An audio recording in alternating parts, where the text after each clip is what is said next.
into what classifies as a patent, because there are a lot of things, innovative things that I do. So is it a process that comes in patent, or is it a script that I've built, Because patenting is about innovation, and innovation really needs some motivation, whether it be intrinsic or extrinsic. or one philosophy? You can pick anything, any one, right, that has shaped your journey. One thing that has left me a big impact, Ravi, is this book called Atomic Habits by James Clear. James Clear. I, So the last one is, where can listeners connect with you? I'm quite active in LinkedIn, and just another passion. I'm active with. I used to be active with Toastmasters. If you can give me 3 pointers around where do you see the entire customer identity space is heading, and where do you see it going in the next 5 years with? As the next 5 years is going to be a radical transformation in the customer identity landscape. Can we really trust the people whom we are seeing online, or it could be a deepfake designed to steal your identity? We all have heard about this scattered spider attack, which is a targeted way of getting into the system and causing breach.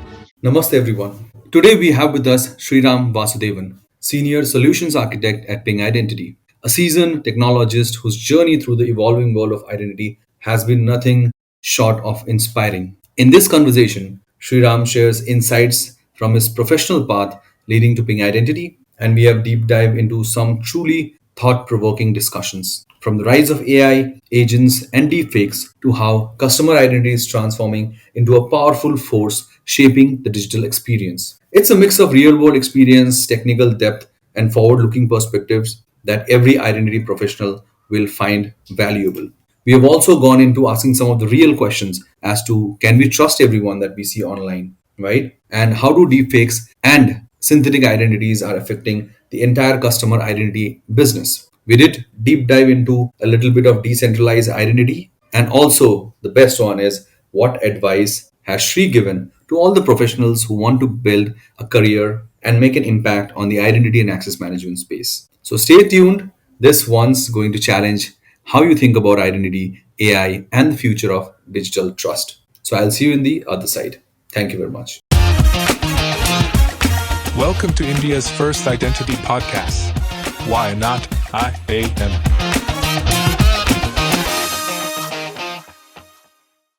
Hey, hi Sree, how are you? Good afternoon. Hey, hi Ravi. Splendid Sunday afternoon to you. I'm good, thank you. How about you?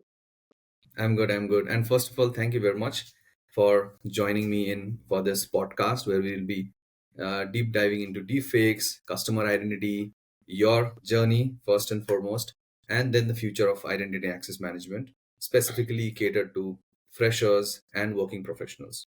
So, really excited, and thank you very much for this opportunity to connect. Thank you, Ravi. Pleasure. I also echo the same sentiment, and I feel like I can give some reflections which may be useful to the people. At the same time, I want it to be a mutually learning opportunity, and I will cherish this conversation. Great, great. So, with that, I would like to begin with your journey. You have been with really fantastic companies like IBM, PayPal, and now at Ping Identity. So, can you walk us through your career journey? Primarily talking about, if you can share, like what motivated you to kind of work in these organizations? What were some of those factors, right? Just pushing you to learn, and what were some of the lessons that you've learned in each stage in your career? Yeah, thanks, Ravi. I started my journey in India with the Tatas. One sentiment always echoed with me when I started my career journey in Tata was never start anything with diffidence, which was spelled out by JRD Tata. That always remains a close talisman to me. So I was inducted into Tata Consultancy Services, and I was fortunate enough to be selected for Tata Research Development and Design Center TRDDC Pune as a researcher in the systems research lab there. I had a good 1 year stint there where I worked on an enterprise transformation tool. Now it's part of TCS's separate spin-off venture called Digitate. I had chance to work with some of the great minds there. My boss there, Rahul Ketkar, and the current CTO of TCS, Dr. Harik Mayankvin, and it was a great journey. Then I got a chance to pursue my higher education. I got um, in touch with so many people from academia, got motivated, came to Singapore, did my master's in computing and infocom security. So always this IT infrastructure, IT systems, IT assets, how that can be economized, how that can be put to best use in a secure manner was always thrilling me. And my course also echoed along those lines. Then I got a chance to work with IBM as a software engineer. So I worked in the ISIM and ISAM. I was building connectors there. So you can imagine ISIM, ISAM. So it's been a long while. Yes. And then IBM software lab, I got a chance in Singapore to work in a new product of identity that they came up with. Okay. I was one of the core builders of the identity brokerage engine, Mhm. which took care of the identity provisioning and access management. So I got to work Okay. on that piece. Then build some adapter frameworks wherein you can plug and play any party endpoints to IBM ISIM system. Then the cloud, I should say a tsunami, cloud tsunami came and it hit everyone. And IBM was also not behind. IBM Mhm. came up with their own suite of cloud-based identity product, which now we know as IBM Security Verify. So Hmm. I got a chance to build the data privacy and consent management piece for ISV, and it was roller coaster of a journey. Got to uh, meet many veterans in this space, get new perspectives, which sort of quenched at that moment my thirst to know more, to build things. So, Ravi, I have always been building things, and I was one of the last people to care about what I build is how it's being perceived.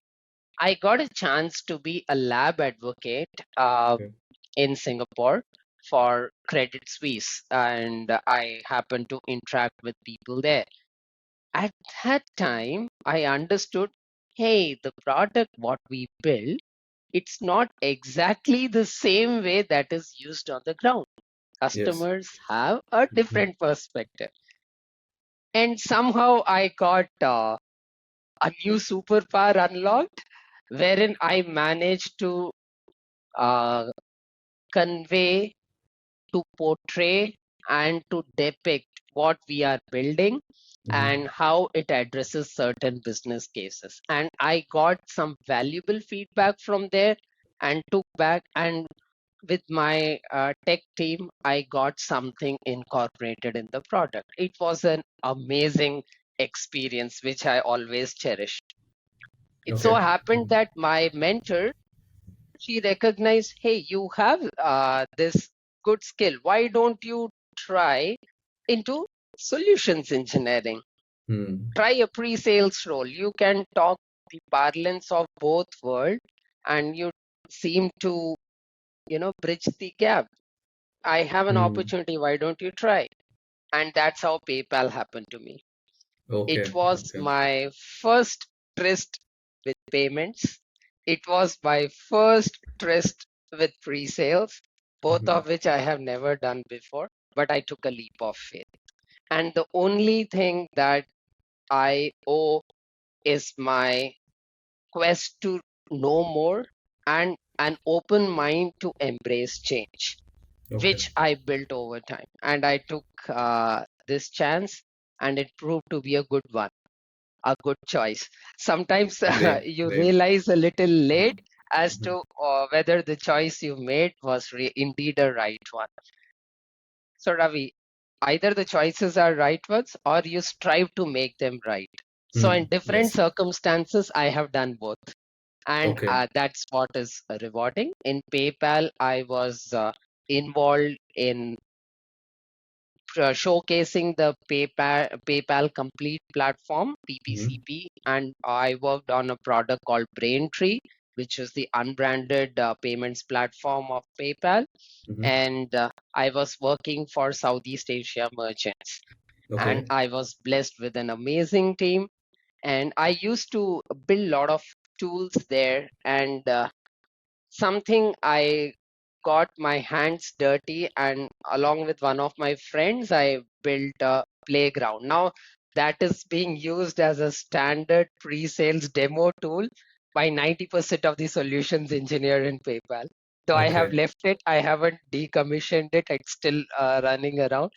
So, Ravi, one thing that I got a message which I cherish and try to Mhm, share with the community is whenever you get a chance, try to get your hands dirty and mhm. don't be afraid of failure. Trust me, failure will just open door for the next thing. You won't Absolutely. be Mhm. killed. Yes. It's not a death sentence. It's always a chance to Mhm, explore or to begin something afresh. And trust me, the reward, even though if you won't get immediately, but in the long run, definitely you will get. So that way, this PayPal journey was very rewarding, very mhm. fulfilling, and most importantly, a milestone in my learning journey as well. And Okay. then I got into a bit of innovation there. Mhm, I got involved in creating innovation groups, and I have filed a few patents, spearheaded a few projects, and it was fun. It was great. real Great. fun when I look back, and I'm thankful. I'm thankful to the divine. I'm thankful to the forces of nature for giving me such opportunity. Great. And after that, I made a plan to move back to my country for Mhm. my own personal reasons, So and that's PayPal when was in Singapore, right? yeah, it was in Okay. Okay. Singapore. So Okay. I Okay. had my almost 14 years career fully in Mhm. Singapore. Then I Okay. decided to move back to my country, Mhm. and at that time, Ping Identity happened. Okay. Ping Identity, I must say, it was one of the best interviews that I have ever attended in my professional journey, Mhm, where they really want to set you up for success and bring the best in you. mhm, Very good interview experience, and I was into building the first venture into the Indian market, and mhm, that was again a very rewarding thing. Back in PayPal, when I was with IBM Security Verify, right? Uh, so it was like catch up games used to happen. So everyone is a leader in their own accord in Cap Gartner, in mhm. Kupinger Cole and all. And we always it's a very human tendency to Mhm. learn from the best.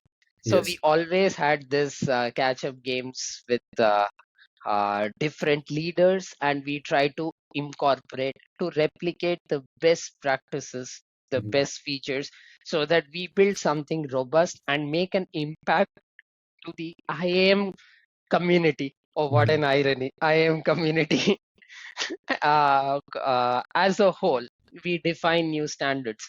So that and getting into Ping Identity from a different perspective, mhm. not from a development side, but more of a customer facing side, that was even more rewarding. Then I just took the chance, and so far the journey is awesome, and Great. getting new perspective. Everything is new. The space, the role that I'm playing in the space is Mhm. new. The market is new, and most importantly, Ravi, perspectives are new. So we Yes. learn and we get to build something from the scratch. So this has been my journey so far, and I'm excited for what's there in the stores. Great, great. And thank you very much again, Sri, for such a well kind of taking us through the through your journey, right? And also in every one thing that I've liked is in every journey, when you are explaining, you are also giving some, I would say, snippet or nuggets of what you have learned, right? So it's really wonderful for people to go through, at the same time understand in each stage what were you going through and how it was helping you, right? So I do have two follow-up question here. The first one is, maybe I can say in 5 points, if you can explain me what is the how does it look like a day in the life of a pre-sales solutions architect, like 5 things that as a solutions architect you have to do on a day-to-day basis.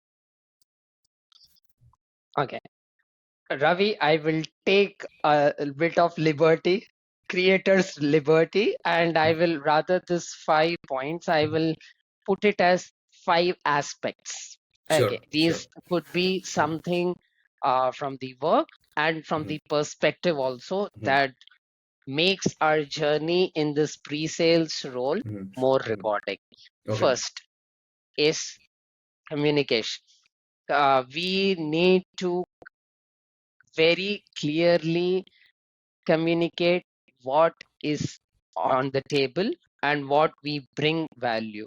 For Hmm. example, say we talk to a lot of customers, our sales team go, they come up with some opportunities. We really need to filter, have a proper sieve through to see what is actually the pain point. Okay. And with that, we set a clear communication with the stakeholders, be it internal or external, and give the right messaging so that we set stage for further stages of talks in the deal Okay. or say further engagement.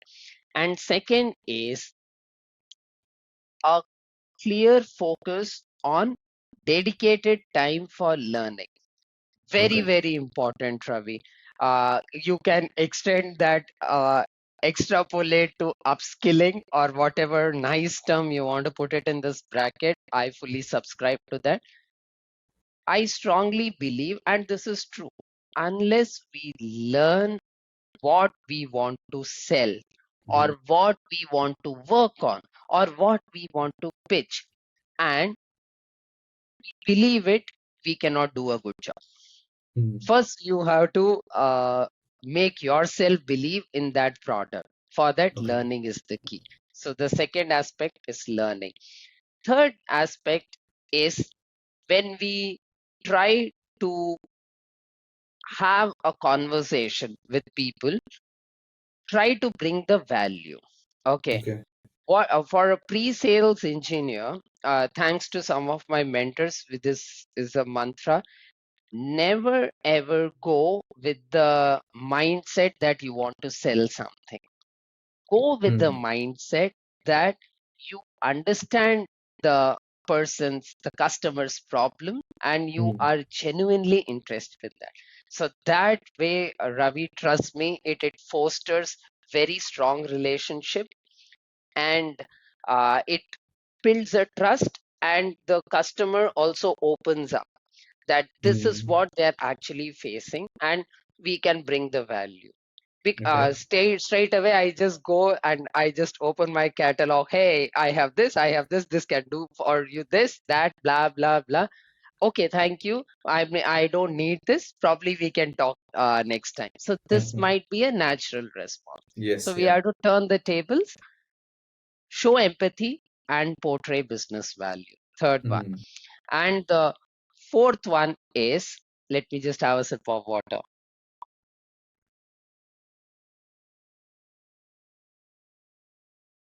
Whatever we are giving, be honest. Hmm. Transparency is important.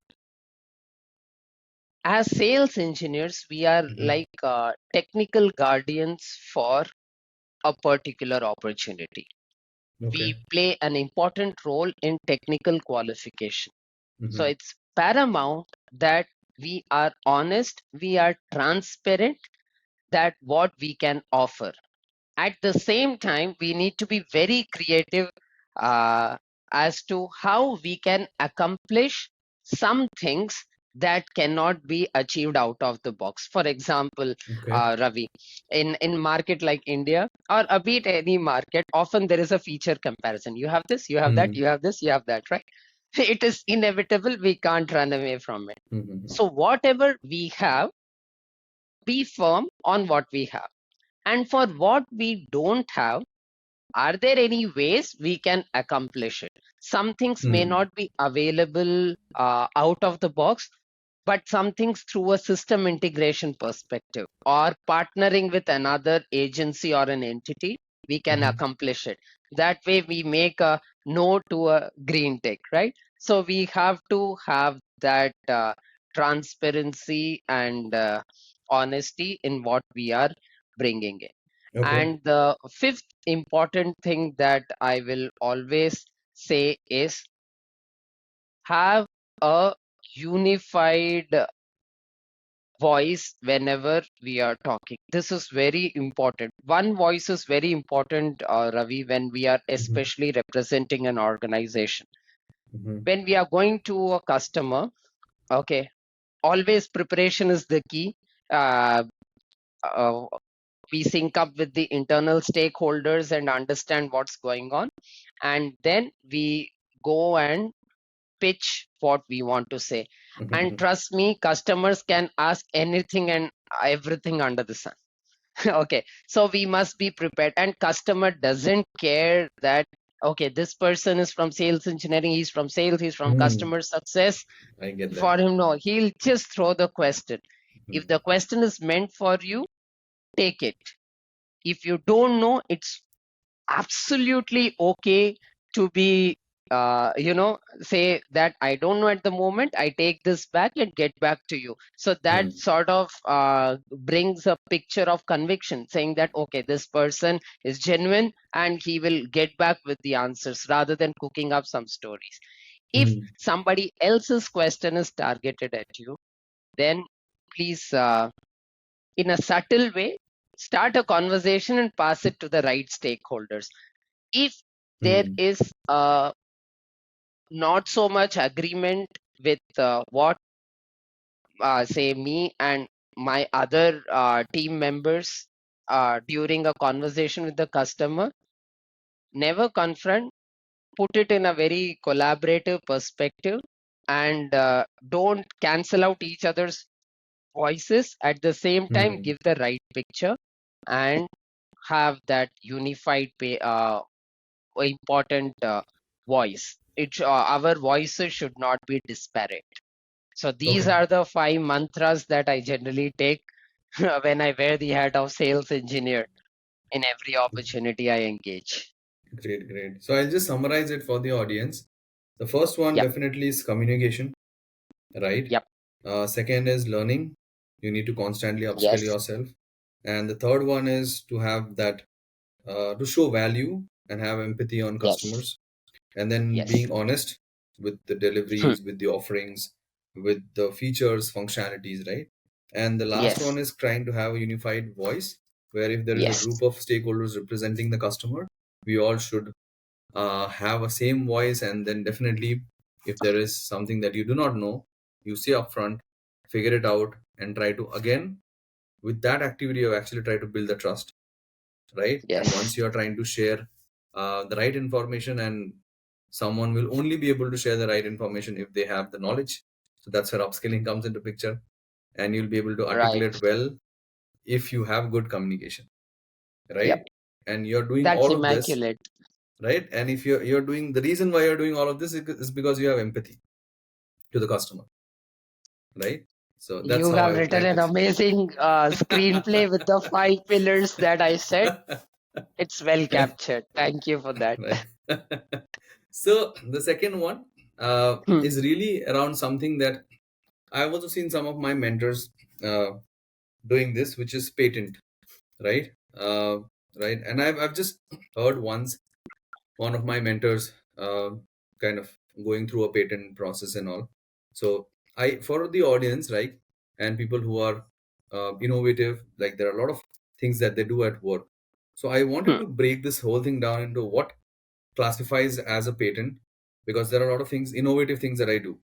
So is it a process that comes in patent, or is it a script that I've built, right, or an automation that I've built? So if you can shed some light around it, and then a quick brief about what does the whole process look like, maybe in 3 step, when you know that this is capable of being a patent. Yeah. Sure, Ravi. So I'll give a bit of perspective how I got into patent, Hmm. because patenting is about innovation, and innovation really needs some motivation, whether it be Hmm. intrinsic or extrinsic. In my Hmm. case, in IBM, it was a bit extrinsic as well, because I had so many colleagues who were master inventors. Master inventors Okay. means they have around 13 patents or something like that, and that really motivated, and I was like, how do I break the ice? It's as they say in Atomic Habits, this is one book I really love, where we are at the plateau stage and we just want to Hmm. see the results. We are putting effort and what's not happening. You get that frustration, right? So that's where I got a chance to work with a team of varied portfolio of departments. So I was from the Okay. engineering. I had one law person, a legal Hmm. person, my good friend Laureen Young, and the sales director. Now she's still with IBM, Dr. Monisha Oberoi. She's a very versatile lady, uh, much skilled. So we all gathered, brainstormed, and we came up with one idea, something as trivial as uh, we have this terms and conditions that we sign for Okay. every software product or things Hmm. like that, right? How do we make informed decision? How do we really know that we are subscribing or signing up for these particular things, and Hmm. what has changed from what we have given consent to last time than this time? So it was all about that, and I had a very good mentor there. He's now with DBS. He's an executive director there, and Okay. that person gave us a very structured approach, Ravi, as to how the patenting is about. Okay. Whenever we have ideas, we always have this thing to immediately jump and start working on it, build something around it. We never Hmm. spend a little time, relax, take a cup of coffee, and just ponder over what we thought. Hey, what this idea, what I just thought, what it is about, a retrospection. Hmm. That is missing. That needs to be Okay. done. I think this we all have that debugger syndrome in us. So when we say a problem, we immediately jump into saying the logs and try to fix this. This Fix it. happens when Yeah. we are too much. Hmm. It's often fixing may not be needed. The Martian thought may not be needed. Sometimes from Venus, we need to have a perspective. So think through the problem, what you have just thought. Just Hmm. reaffirm yourself. That's the first key.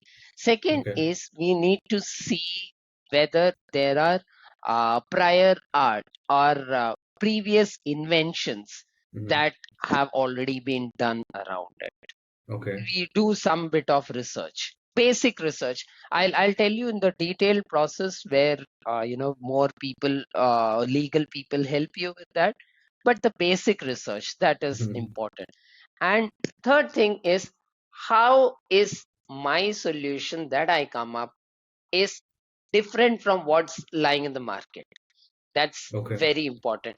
Can something which I'm building, can it be easily reverse engineered or re-engineered to disclose back the my original thought? These Hmm. are some 4 points we really need to think through. Okay. Now for For anything that we are patenting, doing. yes, Hmm. Okay. this Okay. I call it as idea retrospection. Okay, idea Okay. research and retrospection. And for any idea to be patentable or Hmm. patent worthy, it falls into three major buckets. First is it should be Okay. novel, it should be new. Uh, when I say new, say it can be built on existing technologies, but a Mm-hmm. new way of presenting, a new way of accomplishing something. That Okay. novelty factor needs to be there. Mm-hmm. Second one is non-obviousness. This is a major hurdle, Ravi, which we often tend to cross. So I have got an idea. I think that Mm-hmm. that is new. Okay, granted. Now, is it too obvious that anyone in that particular field of technology or pharmaceutical, whatever line in that idea is, Mm-hmm. can easily accomplish it? How we check that is existing systems are there. Like for Okay. example, I just thinking aloud. I'm finding a new way to hold the steering wheel and drive a car. Okay, Mm-hmm. someone from automation industry or a car expert can he without being having any pre-training or this thing, he can easily mimic that out and do it. Okay, Okay. then it becomes obvious. So it should not Mm. be obvious, Okay. non-obvious. Like trivially, one cannot do that. So you Mm. have find a new way of doing it, and nobody else can, any technology veteran or anyone cannot do that. Sometimes, Mm. Ravi, it so happens that we are so excited about what we have thought through, we forget that there is a bigger premise somebody would have already tried it, or it may be a way of doing it which we have overlooked. So that's Yes. why this non-obviousness part becomes tricky. And third Mm. thing is it should have a utility value. Okay. Ravi, when I say it should have a utility value means if not implemented today, say implemented 5 years or 10 years down the lane, it should have some value of, say, productization or some ease of process or say some uh, ease of doing things, something like Okay. that. It should have definite utility value. It should not be like something hypothetical. Okay. Mm-hmm. So when we check for the utility value, then we say that um, it will go a long way in solving and bringing value to these dimensions. For example, I gave you that steering wheel uh, Yes. Yeah. uh, this thing, right? So I say that okay, when you hold the steering wheel like this, it can lead to say 30% reduction in all your wrist related injuries which long driving can cause, and this can be included in wearables or something Mm. which can help you correct the posture, something like that. So it should have a definite utility value. So if something Okay. qualifies in novelty, non-obviousness, and utility value, then that is patent. Having said, Ravi, one thing to keep in mind is use cases generally are Mm-hmm. not patented because Mm-hmm. use cases tend to just tell a way of how a particular action needs to be done. Or it Mm. can be defined as a way of framing a problem. Yes. Okay. Yeah. Mm. So it has to come from more from a solution perspective. So once you have an idea, every company, I'm talking from a very corporate perspective because Mm-hmm. as a individual, when you start filing patents, right, it is a very expensive deal. Okay. And it is a very legal, time consuming, money intensive Mm-hmm. process. So generally companies to protect their intellectual property or have Mm-hmm. an advantage, they go for this patenting. The other way of protecting company secrets is something called as trade secrets, which is a Mm-hmm. different domain which we won't discuss today, probably some other time. Here they encourage their companies encourage their employees to submit the ideas. There is an internal team that reviews, a panel of Mm-hmm. experts from the field, and sometimes they get some external experts through Mm-hmm. some agencies, and a rigorous evaluation is done where we present our case. As much detailing we want to give, we give in the form of diagrams, in the form of sequences, or Okay. whiteboarding sessions, whatever it is. And once it is convinced, then it goes to the next stage, where it is uh, sent to a lawyer, and the lawyer legal team does some approval. Okay, because Okay. they Mm-hmm. it becomes a legal game. And when the legal team approves and your patent idea is found to be patent worthy, then the law agencies come work with you. They create a draft, and trust me, when you see that draft, right, you get to think, is this my idea? Have I come up with this idea? Because the language and parlance and Mm. the level of generalization and all is quite different. Okay. Then Okay. you try to match, and if you are okay, then the patent idea is filed. Filed generally means submission, and that happens in US Patent Office. Okay, but companies, in order to have more stronger jurisdiction in other geographies, they give a Mm-hmm. chance to file patents in, say, Europe office, some file in India and all. It's more local jurisdiction. Okay, Okay. Okay. so once the patents are filed, it takes around 18 to 24 months to get it granted. So during that time, your patent is picked and it is evaluated by Mm-hmm. someone in the patent office, and then it is published publicly to say that, okay, this idea is there being considered. If anyone wants to counter, we do the countering and things like that. And after that stage, it gets grant, wherein the patent, you are the inventor, your company gets the assignee right. So if you want to, you give an undertaking, say if somebody violates this, the company will sue and make money. You won't. You get Okay. the intellectual capital, you get the gratification that you are perceived as a thought leader. Mm-hmm. Definitely, filing patents uh, projects you as a thought leader, Mm-hmm. and it adds credentials, very trustworthy credentials in your profile, and it is a demonstrable credential, I would say. Mm. And you can uh, use that idea to come up with some features in the product in the company where you're working, to build it further.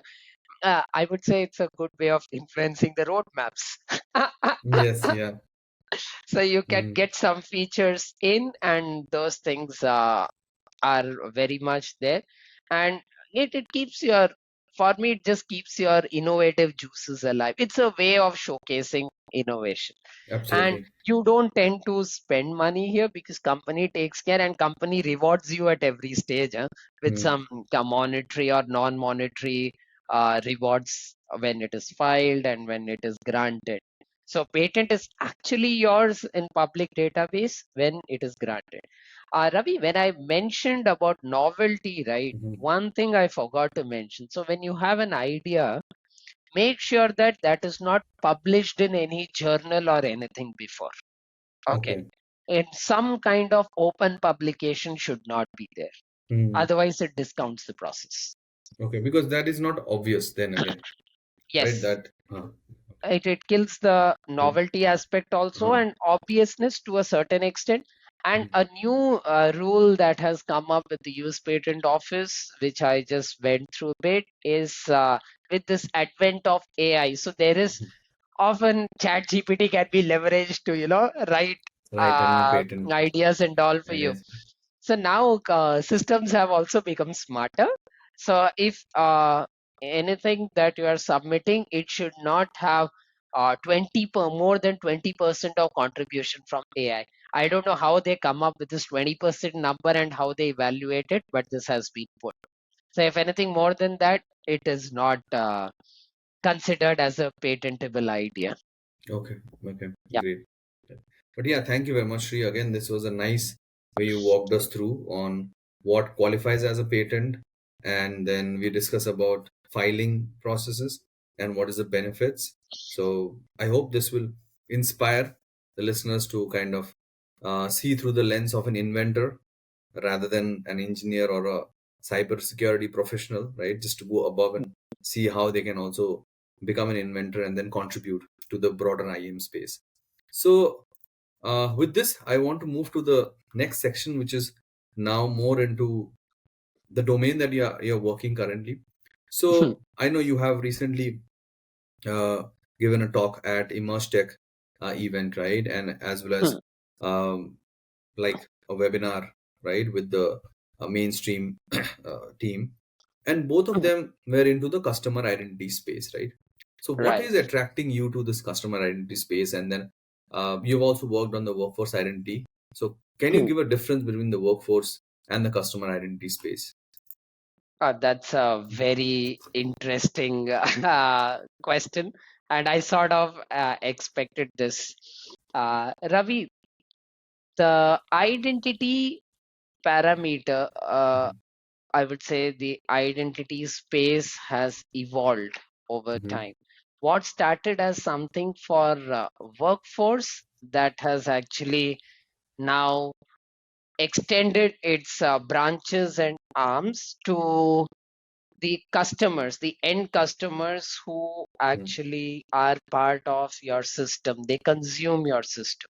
Mm-hmm. And with this all kind of laws pertaining to consent management, data protection, and all, it becomes paramount that customer is also included in our identity perimeter of an organization. If you Mm-hmm. see, the customer identity is rapidly gaining prominence today, and it companies are investing a lot on it because of its important role in shaping the modern digital experience. Okay, Okay.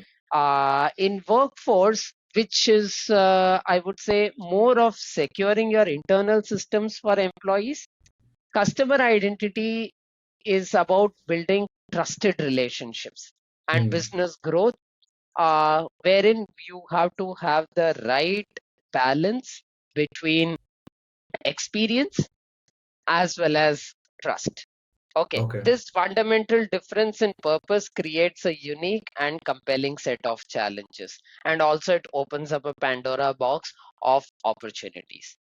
Okay, if you see, customer identity solutions today are like a bedrock in uh, space, in a situation where customers have countless choices today. Mm-hmm. If you take a shopping platform, I have so many choices. Mm-hmm. Okay, if I, as a business, I say that you come to my portal and you don't have to worry about your data being leaked here and there. There won't be any breach. Mm-hmm. I will make your journey secure. That will add some kind of stickiness and attraction for the customer to stay loyal to our platform. You Okay. understand, Mm-hmm. right, from where I'm Mm-hmm. coming from? So Mm-hmm. that's where the customer identity is becoming very, very relevant. And customer identity is more like a front door, uh, Mm-hmm. a well safeguarded front door. That Okay. is are like a digital door from the office key, and it is very distinct from workforce identity. Mm-hmm. Now, if you I have given a bit of perspective on this, uh, in terms of the goal. If our customer identity is purely customer experience, drive revenue, and make them loyal customers, build Mm-hmm. brand loyalty. Whereas if we take our traditional workforce IAM, it is all about securing internal resources, Mm-hmm. and employee productivity should be improved. They don't have to, worry about all the security and all. Just I secure the employees and enforce corporate policies. Here Mm-hmm. is a trick, Ravi. In When we deal with workforce, we are talking about employees, contractors, and our temporary staff. Okay, Yes. Yep. and we can enforce a policy very easily. Mm. But for customers, can you do that? Can you enforce a customer wide policy? No. It's No. difficult. Mm-hmm. It's I wanted to say no, but I thought I will just keep some doors open. So I'll just put it as difficult. Okay. So the target audience changes here. So in CIAM, it is going to be your customers, partners, and general Mhm. public. Okay. Now, consider you have a big organization Mhm. and you are coming up with a workforce IAM strategy. Okay. What you will Yes. focus more? Will you focus more on experience or will you focus more on security So for for a workforce, workforce? yeah, mostly, I mean, it should be a balance of both, right? But But more or less ideally, security. uh, Ideally, security, secure right? security. Yes, yeah. So as an employee, you always say that, hey, man, this is our company policies, Policy. very structured. This is Mhm. our way of doing things, and we enforce a stricter password Hmm. policies or MFA, and these are the things it's done. Yes. Implementation. Whereas in customer identity, we don't Hmm. have that liberty. We need to make sure that it is frictionless, it is Hmm. intuitive, and say you have to give social login features, which otherwise you won't give for workforce. Why would you give Yes, yeah. login with Facebook for workforce? Facebook, Right. yeah, all of So that, it yeah. is more on SIAM and passwordless experience. In Hmm. workforce, like when I talk to a lot of prospects and customers, they are like, we have this password policy, we have another system that is dedicated for managing the password policy, and so much focus is there. Hmm. But whereas in SIAM, people want a passwordless experience. So the thing is very, very different. The game we are playing here is Hmm. quite different in terms of the user experience, and most importantly, the scale and performance. Okay. Uh, Ravi, if you take a workforce, what is the biggest number that you will cater? Some Mostly 100, some 100 100K, days, some yeah, 100 days. some 100Ks, TCS yeah. also we have around 600K employees or 600K, yeah. 700 Those, employees, yes, which yeah. is the biggest Hmm. workforce, right? Yeah. In time, when we talk, we start talking from millions. Yes. So Yes. you see the scale and performance, right? Mm-hmm. Especially say if you are dealing with online shopping platform, a E-commerce shopping mostly. cart, e-commerce, E-commerce, yeah. right? Hmm. And say you are in a big sales season like a Black Friday or say a Great Indian Sale time. Big So billion we and have those kind to, of. yes, yeah, we have to handle billions of users Hmm. and with high availability, low latency, and it should be able to take that peak traffic, right? Hmm. So that is very, very different in terms of scale and performance for SIAM and workforce. And another thing is again getting back to our example, Ravi, on the choices we give for security in workforce. Okay, Hmm. in workforce, as an employer, it's more top down. You come up with some well tested policies, well Hmm. tested ways of accessing systems, and you sort of enforce it, Yes. right? Employees don't have an option, Hmm. but in SIAM, flexibility and choice have to be given. Yes.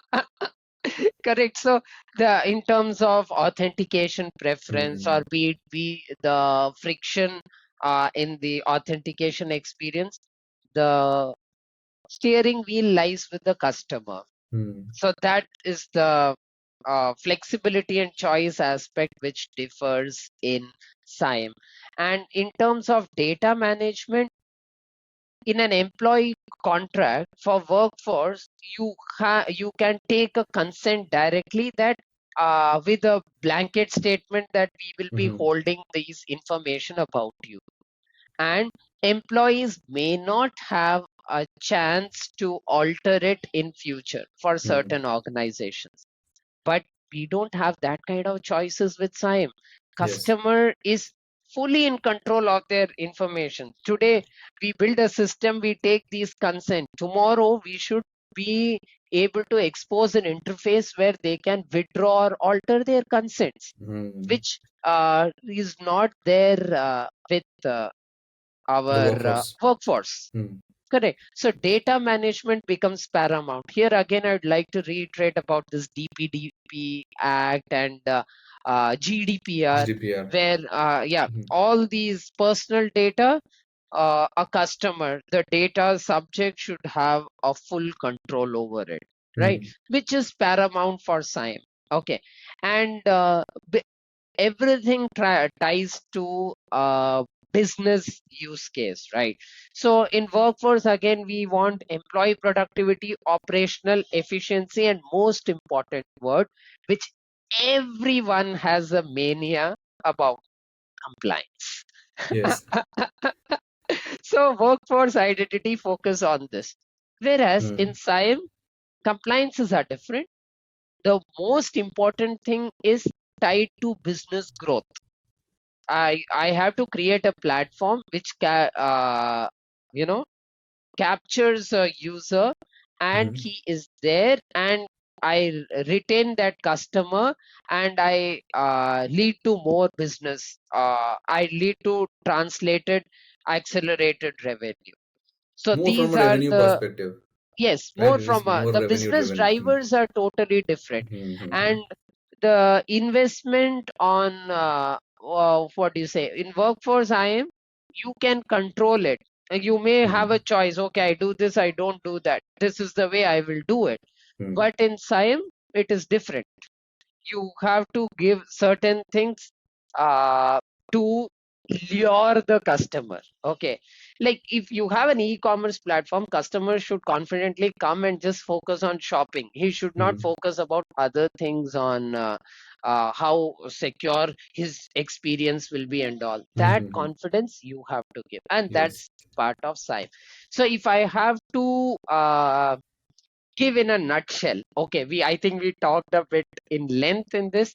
In essence, workforce identity is about building a, how to say, a secure Hmm. and efficient and a compliant digital workplace, Okay. right? Whereas in contrast, if you see SIAM, I don't know why this word SIAM always gets me excited. It's about creating a welcoming and engaging digital front door for a brand. Hmm. Again, I want to emphasize, it's a digital front door for a brand that Hmm. not only recognizes but secures its visitor and also delights them with a personalized and trustworthy experience. Okay. Great. Great. Hope No, this I was, answer this. yes, this was absolutely, I mean, Uh, it was a really great comparison, right, on the vocals, because a lot of our uh, like listeners have worked like extensively on the workforce side, right? But then as customer identity is growing, the space is growing now with more and more B2C applications coming into the picture, and then organizations also are trying to kind of capture the space, right, in into this customer identity. So it really becomes important because nowadays there are opportunities I see on the customer identity space, and yes, even though someone knows about a particular tool, they may not know like how is it different from what they are doing. So this right. aspect is really important for them to open the doors for them, right? Opportunities to kind of start exploring. And there are really good articles that I see are out there in a lot of kind of in the form of documents in Medium, right? About customer identity space. So now that you have discussed about the customer identity space, right? And then now we were actually here inside a perimeter when you are talking about Yes, workforce.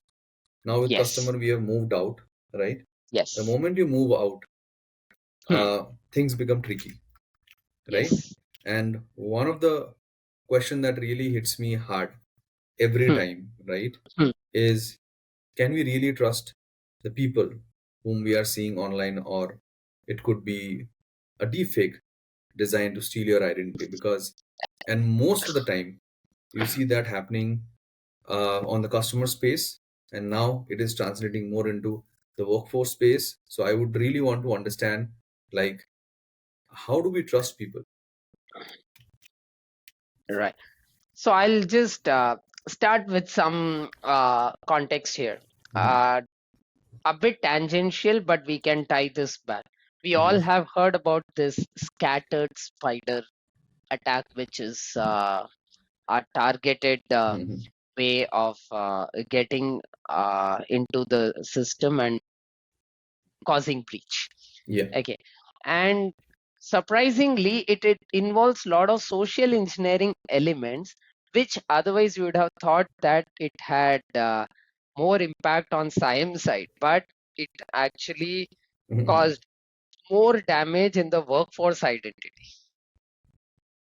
That is Okay. an irony that we have to see here. And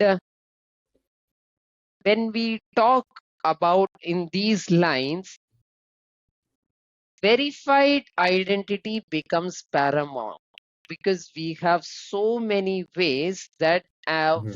fake uh, something that is more realistic than the real identity itself can be easily generated. Mhm. Thanks to the availability of tools, Ravi, they are like dead cheap. Yes. The way we are innovating in AI space, the bad actors are also innovating with the same speed. Speed. Sometimes more So also. yes, sometimes four also. Yeah.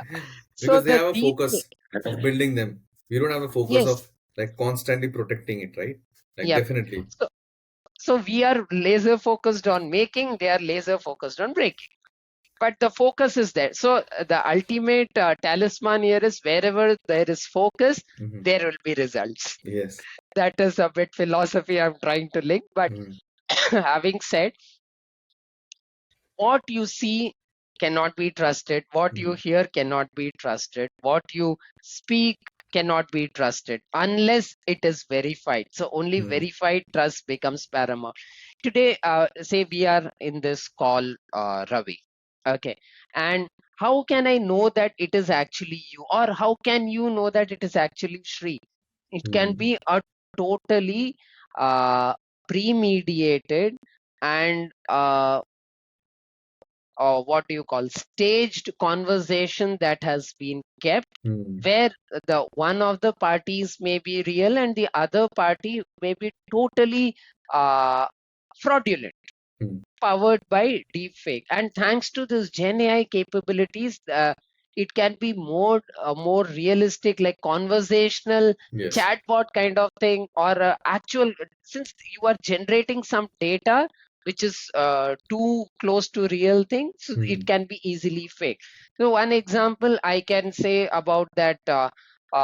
Breach that happened in Hong Kong, if I Mhm. remember, it's about boardroom meeting which was fully what do you call fraudulently set up, where one employee was cornered. He gets a Zoom meeting invite from his CEO and he talks and they discuss on certain aspects. He is convinced that okay, this is the CEO mannerisms, face, the way things are, everything is CEO only, and he, on his orders, he executes a transaction. In 5 minutes, he gets a call from the CEO. Hey, what the heck have you done? Why did you transfer this money? The employee was cornered by a deep fake mediated Zoom call. Even the links, everything looked same. What was missing? That verifiability. And here we cannot verify in the same channel. If it's say in this platform we are talking, I cannot verify, Ravi, that are you really this in this platform. So something out of the band verification, something you initiate or I initiate, that becomes paramount. In Ping we have some solutions around that, and verifiable credentials and out of band verification become paramount. When I say verifiable credentials, it's like a digital wallet where you keep your identity. And apart from that, another thing that is important is something like a policy based access control that Okay. is also proven to combat deep fakes. And we also have something called as decentralized identity. It is, Mhm. see, some things may sound like I'm not getting the right word. some things may look, it may sound a bit idiomatic expression where identity we want to safeguard, we want to keep at one place. But now we talk about decentralized identity. We Decentralizing, yeah. don't keep everything. It's not like keeping all the eggs in the same basket. Hmm. You put it in a secure, decentralized manner so that the identity verification can be done more securely and more tamper proof. So these are some ways deep fakes can be combated, especially from a customer identity space where Hmm. you have a front door interaction with the customer. Okay. Ravi, whenever we break a system, Hmm. okay, it's always the front facing system that is first compromised, Yes, because yeah. that deals with the actors. And Hmm. in SIAM, that is the major game, and customers are there in the front door. Back Hmm. end hack, okay, that's also back, but the front system, if that gets hacked, we have to put things in place to combat that deep fake effect. So Absolutely. in customer identity premise, tackling deepfake becomes an inevitable and unignorable uh, component that has to be addressed. It's not a problem that is far away and we can address later. It is something very much knocking at your door. So we need Okay. to have a system, say a bot detection, or Hmm. we do have okay, what comes to my mind is in our protect product suite, we have ways to find whether the bad actors are engaging in the front interface, and making it more secure by giving you appropriate risk scores and things Hmm. like that, Okay. say step up authentication. So long story short, tackling deepfakes, especially in a SIAM environment, for that matter, any IAM environment, is the need of the day, which cannot Okay. be done away with. And a follow up here, Hmm, like, although you did touch upon it, but I just wanted you to summarize by just putting it into segments and tagging it to the product. So the first is, hmm, what role can identity solutions play in hmm. combating these risks? Number one. And with each risk, what is Ping contributing kind of in the form of products in this particular space? So let's say you talk about verification, AI driven detection, Hmm. stronger authentication, right? So, I mean, you can just reiterate all of this. Plus, also, if you can tag to what Ping is contributing in terms of the product that they are launching. Sure, Ravi. Um some of the ways that we can combat this AI administered attacks, or new jargon, I'm just giving a one way is verifiable credential. So it's Mm-hmm. like a digital credential that you can have in your wallet, Mm-hmm. digital form, which has the real time updates. You don't have to carry the actual physical credential every time. Mm-hmm. And since these verifiable credentials are backed by trusted verification systems, Mm-hmm. so you can go with higher confidence. Say, for example, having your driving license in your as a Mm-hmm. verifiable credential, which can give you updates on what are the latest fines or traffic fines you have to pay for jumping a signal or something like that, or uh, some real-time updates to your, say, licenses policies, what jurisdictions have changed around it. So verifiable credentials become something interesting. And another thing is out of band verification. Like if you have been invited by a Zoom for a Zoom call by me, I'd say Mm-hmm. you can always verify with me using these verifiable credentials for an out of band Okay. verification. Hmm. So this can be either company initiated, system initiated. For example, if you are raising a help desk ticket, so help desk can raise this for you to verify yourself so that they Mm-hmm. process on your request, or it can be user peer initiated, like you and me doing. amongst us. For workforce, it can be peer employees. They can Mhm. also initiate. So we have, for these verifiable credentials and out of band verification in our ping identities neo product suite, we have a strong verify product that Okay. gives you these capabilities, and Okay. they give you push notifications and all, where Mhm. you can have several levels of verification, and we provide you a trust score. So as a company or an organization implementing our system, we give you Mhm. the recommendation and you can tailor according to your needs. So like Okay. what confidence score is valid pass through for your organization. Mhm. Mhm. So you can work around those lines. And another thing I talked about is policy based Mhm. authentication, and I did talk about step up authentication. Mhm. So when you create a journey, when I say journey, it's our term that we use for an experience that we have for an employee or a customer. Okay. You can customize based on the risk factors. So we have a lot of risk predictors in our ping protect product.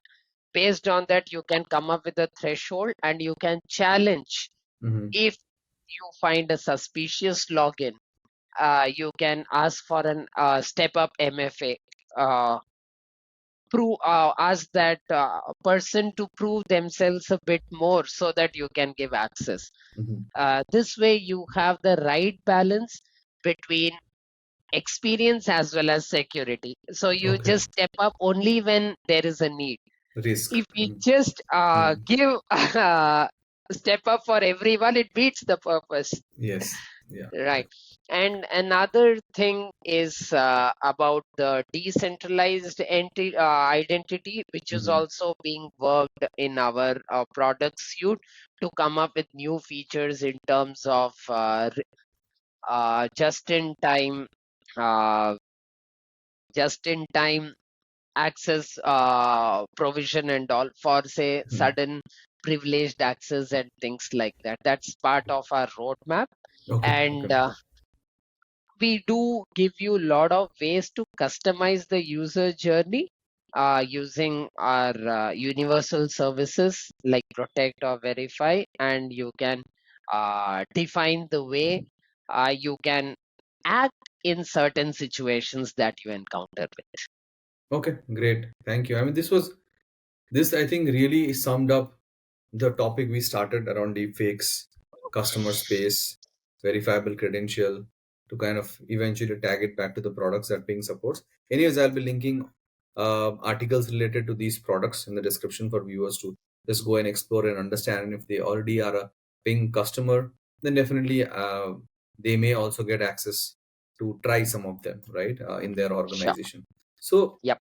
now we have definitely come towards the end of our podcast. And there are a couple of things. One, very important, because you have been so much involved into this customer identity space. If you Yes. can give me 3 pointers around where do you see the entire customer identity space is heading, and where do you see it going in the next 5 years, with especially with AI and deepfakes challenging, right, the uh, like the entire growth.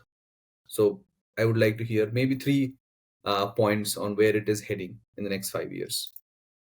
Okay. Um, if you ask me, Ravi, I see this as the next 5 years is going to be a radical transformation in the Hmm. customer identity landscape. Okay. What is the background color that you see in my screen? Green. Green. CIAM customer identity is a green space. Okay. We have lot of things to explore, to secure, and Hmm. to build.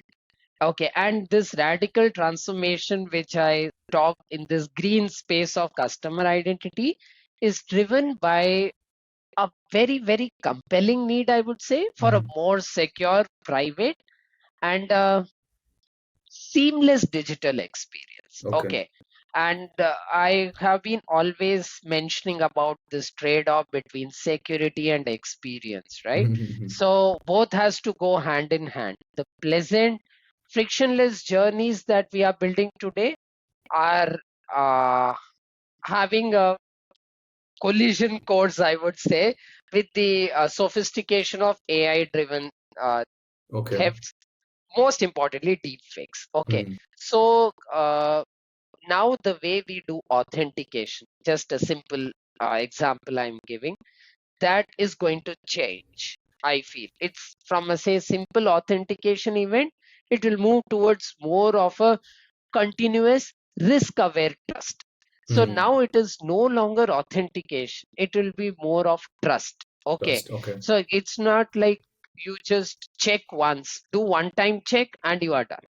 Hmm. It has to be a continuous process. Verification will be a continued concept, I would say. Okay. So rather than one time login, it will, I think, if I can take this liberty, one time login or verification is going to become increasingly obsolete. Okay. Okay. So now identity verification is going to be continuous and importantly contextual, based Contextual. Okay. throughout a user session. Okay. Mm-hmm. So we can see this shift from an authentication to assurance model. Last time, you might be aware of these many authentication products you have worked yourselves, Mm-hmm. right, Ravi? So often the results are a yes or no, and you make a decision based on Hmm. that. But Yeah. with deepfakes and all, with every interaction will come with a trust score Hmm. or a certainty level, and you have to make a decision. And the way we are going to do the checks, that is going to change now, with deepfakes and all being there, in science space lot of scope will be there for behavioral biometrics. Okay. Okay, Mhm. so it's not like I just take my phone, I just see my face ID and I unlock my phone. No, Mhm. it's like probably I'll go a step more and see how I'm holding the phone Hmm. and how I move the mouse. The whole Okay, behavioral how, analytics yes, kind of thing. yes. So behavioral biometrics. Mhm. In biometrics, we generally say it's more tamper proof. Now we are Mhm. adding behavioral concept to that Okay. concept to that element as well. And the second thing which we will see is device and probably network as an integrated platform. So as I said, the system will continuously assess the reputation of a device from which a device a user is coming in, or security of network, and a bit of the geographic context. uh, this is something to avoid something like an impossible travel. I'm talking to you now from one location, suddenly next moment I'm talking to you from America. Is that possible in a few seconds? So those things will now take front seat, that Okay. Okay. device and network integrity aspect. And AI will help as the engine to do this continuous assurance. I'll say, be it behavioral biometrics, be it this Mhm. device integrity, or say a transactional risk, the nature of user's action, whatever he is trying Hmm. to do, a transaction that will be weighed. Okay, and we come up with trust scores around it Yes. and do some processing around that. And AI will be the engine to power this. As Hmm. they say, right, diamond can cut a diamond. So AI will be used to counter these deepfakes in Hmm. real time, that Right. can process these disparate live signals. And another thing which I see, I was just thinking aloud. Okay, I was trying to explain to my son a bit about this deepfake. So we nowadays focus a bit on liveness. Hmm. Okay, like liveness checks today, we have that selfie verification or video check and all, Yes. Yeah. which is there in our Ping identity product, Verify Hmm. Suite also. Hmm. And the ability to create realistic AI generated likeness, because AI is so perfect that it will generate so live things, Mm-hmm. right? Will render the basic liveness today we have, whether a person is actually there or we are putting a photo, is no longer sufficient. So Mm. now the shift I see in 5 years will be from liveness to, say, lifeness. Okay. Liveness to liveness. So when I say liveness, I can refer to, say, uh, biometric verification, Mm. which does not rely just on one aspect, but Okay. on multiple aspects. So something Mm. like multimodal biometrics. So it will have verification of combination of factors that Mm. cannot be easy to spoof simultaneously. So if they go hand in hand, it will not be an AI cannot spoof all the things at the same time. So Yeah. it becomes liveness. And when I say combination of factors, it Mm. could be something like face, a voice, or even subtle gesture. Like I told you, right? How I place my face before my phone to Mm-hmm. unlock my phone. Okay, Yeah. so Yeah. these are the liveness checks. And when we say a liveness model, the way to detect will become also advanced. If there are some involuntary gestures, say when I'm Mm-hmm. speaking, you are trying to generate, I may have some distracting gestures, which otherwise we will perceive it as a noise and we tend to ignore. But now that becomes Mm. more important, because that is the imperfection that brings the real truth. Yes. Like I dilate the pupil and things like that. I shake my hands and okay, it Mm. says, okay, this person is more Live. lively rather than Lively. lively, Mm. right? So the Yeah. advanced detection, we try to focus on every small detail, small Okay. imperfections. And third will be the way to capture and combat presentation attacks. Mm. Presentation attacks is a big problem with deepfakes, right? Okay. When you have a liveness detection, you just put a photo or you do a replay of certain video and you fake. Mm. Okay, so now identity verification will demand certified capture methods to ensure that input comes from a trusted camera that Okay. hasn't been tampered with, and something like which is designed to uh, detect all the injection attacks, digital injection attacks, where deepfake is fed directly. And the third important thing that I see that's going to change is the sovereignty of user. Okay. I talked about that irony a while ago, right, Ravi? That identity being decentralized, and Decentralized. Yeah. you bring your own identity kind of Mm. concept, which sort of breaks the. It sounds very oxymoron, and it breaks the original thought that identity should be in Centralized one mostly. centralized way. Mhm. So now we go with a decentralized and portable identity model, where rather than storing in a server, users will manage their identity attributes as verifiable credentials in their digital wallet or Mhm. on their devices. And say the way we authenticate, we rely on the trusted platform modules and all. Also, sort of we bind to a user to a secure device, Mm. so we verify both hand in hand. This is very useful in workforce identity per se, Okay. because having that scale in customer identity could be a bit difficult.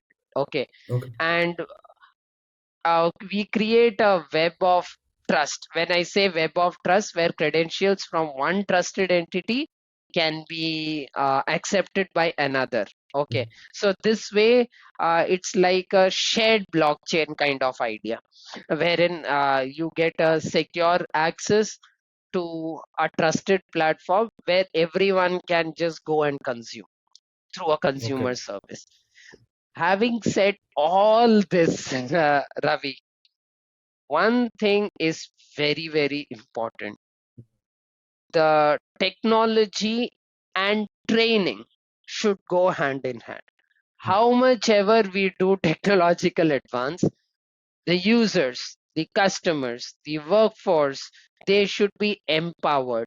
They should be told about the risks that are uh, associated with Mm. any of these modern attack paradigms. They need to be aware, and they need to make sure that only in trusted platforms they give out their data, because Mm. social engineering is a big, big problem, Yes. Yeah. uh, Ravi, that can be done only, attacked only when the users are empowered and proper training is done. Mm. Okay, so this is my take. Definitely the next 5 years, if you ask me, is going to be a dynamic, rapid transformation and a very challenging period of customer identity, because the very definition of identity is going to change from, say, static set of credentials to a more dynamic living profile, from liveness to lifeness. Okay, now again, though AI and deepfakes are going to pose a big threat, okay, they are also pushing us to innovate and build a resilient, private, and user centric digital framework. Okay. And the winners will be who? They'll be the organization who navigate in this arms race, leverage their defense, and embrace decentralized models for building a continuous trust based foundation. Yeah. Okay. No, that these are really wonderful points, Sri. So I would like to just end with a last question, which is it is more of a kind of quick fire thing, and then Okay. right, and then I usually do this with my guest.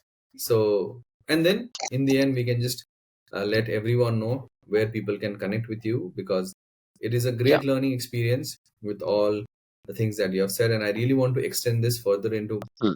breaking a lot of things down and trying to get into more of a technical podcast, right, in the future sessions, right? So, Yeah. on the quick fire, the first thing is, what is that one book or one habit or one philosophy? You can pick anything, any one, right, that has shaped your journey. Okay. Books are like every year in our age. So as the age progresses, Mhm. the taste, the way we think, that changes, and the books that we consume, we imbibe, that changes. Mhm. But one thing that has left me a big impact, Ravi, is this book called Atomic Habits by James Clear, James Clear. which I Yeah. really love because it was like it's just reading my mind, and especially it helped me build a resilient form of myself where Hmm. patience at right time for right reasons is beneficial, because you are almost on the verge of getting a result, and don't give up. Yeah. I am a big fan of that plateau stage. And when we break a coconut, it's not just one hit that breaks the coconut. That several hits have contributed, and this is very motivational. And I'm also reading this book, How to Stop Worrying and Start Living. This I really enjoy, because having a stress-free mindset is very important to capture or conquer the tasks at hand. And one philosophy that has always stayed close to my heart is the by this Republican politician. I just let me recall his name. Yeah, Bruce Batten, which Okay. I have always believed, and I carry it in my email tagline also, like nothing splendid has ever been achieved except by those who dared believe that something in them was extraordinary, something was superior to circumstance. It's Okay, that's self a great. belief. That Hmm. self belief Hmm. that drives you, and this is one Hmm. philosophy. And one habit, uh, try to water a plant in the morning. It really sets up a very positive note. It's like you are Okay. helping, it's like you are giving back to the community, it's like Hmm. you are detaching yourself from all the complacent things, and spending some moments to find something worthwhile. So Great. these three things I want to share Great. No, that's with you. really helpful, and I think people will definitely find value uh, on what all you have just mentioned. Yes, Atomic Habit is really one of my favorite book as well, right? And then the watering thing, definitely everyone should just give it a try. Um, and as you said, it kind of brings about empathy, and when you start your Yes, day with empathy, it really kinds of moves aside your egos and keeps all of the things aside, and you are now more focused on the actual vision and the purpose that you're sitting and delivering, right? So I can definitely resonate with all of them. right. So the last one is, where can listeners connect with you? I know apart from LinkedIn, do you have any community engagement? I know you have recently joined our community, so definitely you have been helping there, answer some of the questions, right? So thank you very much for that. But in general, how can Pleasure. people reach out to you? I'm quite active in LinkedIn, and just another passion. I'm active with. I used to be active with Toastmasters, so people can. I'm going to resume that sometime, so people can connect with me in any Toastmaster chapter meetings. I would love to do that. Okay. And I'm in ADP list as well. If people want, they can connect with me over ADP list. Okay, great. So with that, I really want to thank you, Sree. I mean, it was um, great connecting with you Sunday afternoon, now evening, right? And with so much of learning around customer identity fakes, and then you really showered us with uh, wealth of knowledge. I would say this was like something that I believe if people go through documents after documents, even then they'll not be able to get such a crisp and a summarized way of so many things that's actually happening live. It's not like we are talking about past experiences and something that is going that has happened 10 years ago, right? This is like in the making, and this is what is going to happen in the future. So you have actually prepared the coming generation, whoever are freshers or whoever are working professionals. Also, you have given a good insight to the customer personas who can then start thinking about what they should be focusing on, what are some of the potential risks, and you've already described how Ping as a organization is trying to tackle them and help the organization. So I really want to thank you for such great points. Absolutely, Ravi. I take pleasure in this conversation. I really appreciate your charms of persuasion, your way of putting questions that you are able to evince out the right answers from me.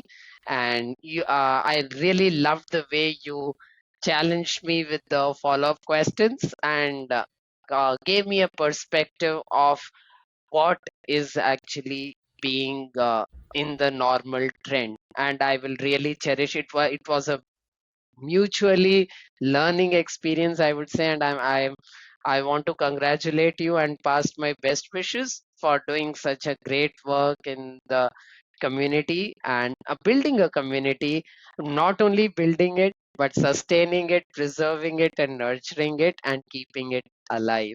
You are sort of bringing the lifeness, from liveness to lifeness, to this community, and I wish you all the best. Please continue your great work, and I wish you the best for, and to all our viewers, only the best for whatever is in store for them. Thank you. Thank you very much, Sri. Thank you. So with Thanks a that, we lot, can wrap Ravi. up. Yep, Yeah. Thank you, Sri. pleasure. Thank you.